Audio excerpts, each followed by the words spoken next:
another video.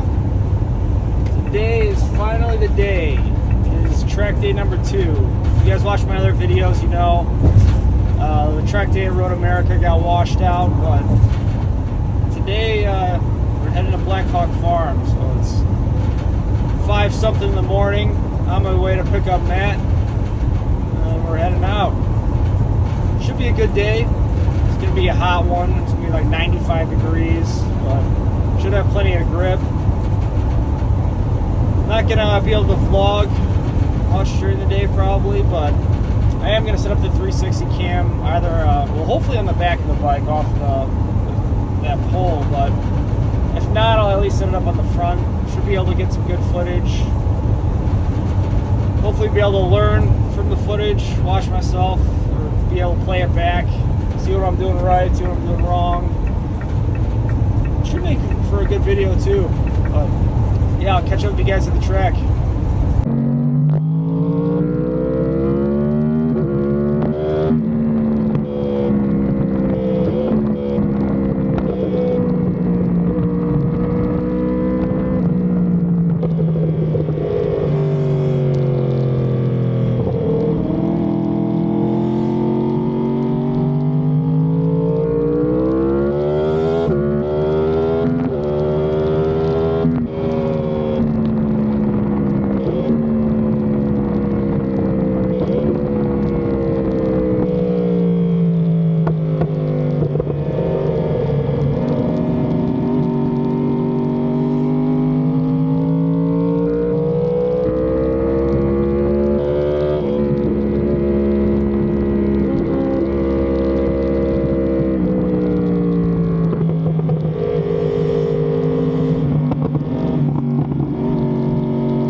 video is not in slow motion.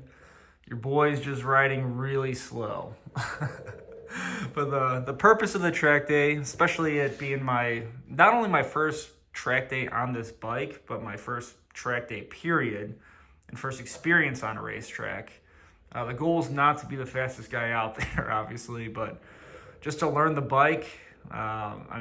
Learn how to be a better rider myself, and obviously to bring this thing home in one piece, which, as you can see, it's still shiny, still looks good. But look at some of the carnage on the tire. I mean, it was a hot day out there, and this thing got pretty good and chewed up. There's a ton of grip, though. I mean, at no point did I feel like I was on the edge of grip. These are the Dunlop Q5S's. It's a 255 tire, which stock tire size for the R1M. The bike in general felt incredible, though. I mean, it was very apparent that that is what this thing was meant to do. I mean, it was very confidence-inspiring.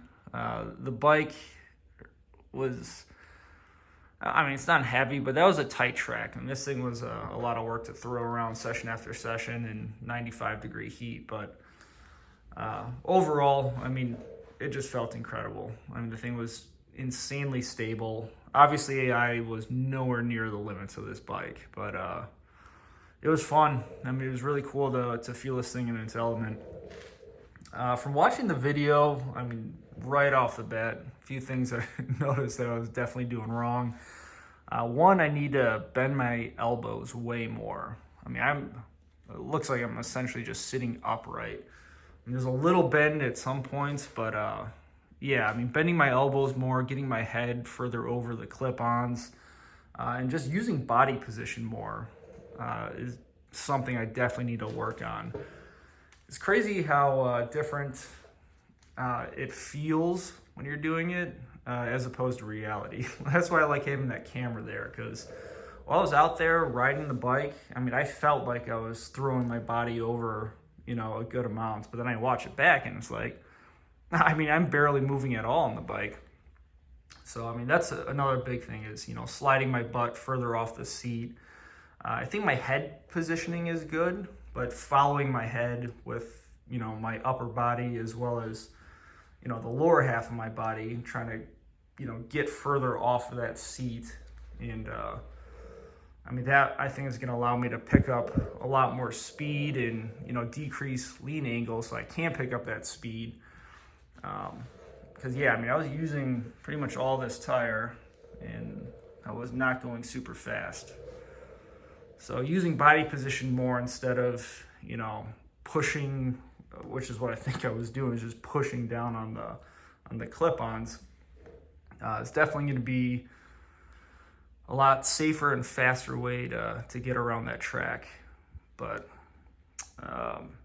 another thing I noticed that I was doing wrong is it seemed like I was just changing gears for no reason, which I was. I mean, especially in the straight, like there's no reason I had to shift up to fourth gear.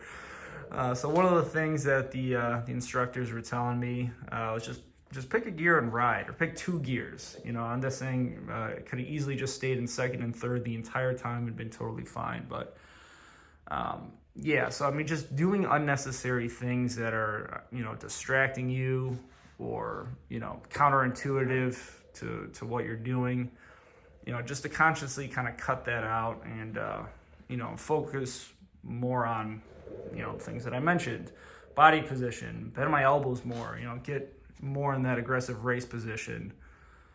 But yeah, all in all, it was an awesome day. I mean, I had a ton of fun. Bike absolutely exceeded my expectations as I figured it would. This bike will always be way more capable than I am. I mean, the bike is not slow. I'm slow. But yeah, as I figured, and there's a ton for me to learn. I mean, this is just the beginning. I'm not out here trying to present myself as this, pro rider or super fast guy. I'm an enthusiast. I love Yamaha. The R1M is my dream bike, and I'm just trying to learn the bike better and get better as a rider myself, and honestly just have fun with it. I mean, my goal is just to make cool content, you know, present or give you guys an insider look at, you know, bike life around here, and just take you guys along for the ride with me. But yeah, thanks for watching. This is the first of hopefully many track days. Next year, we're definitely going to try to do Road America again. Hopefully it doesn't get rained out, but yeah, we'll see. Or maybe Audubon. There's a lot of actually nice tracks around here. I don't know if I'll do Blackhawk Farms again on this bike specifically. Not that it was a bad track, but I mean, maybe not the right track for this bike with me riding it. But yeah, thanks again for watching. I'll catch you guys in the next one.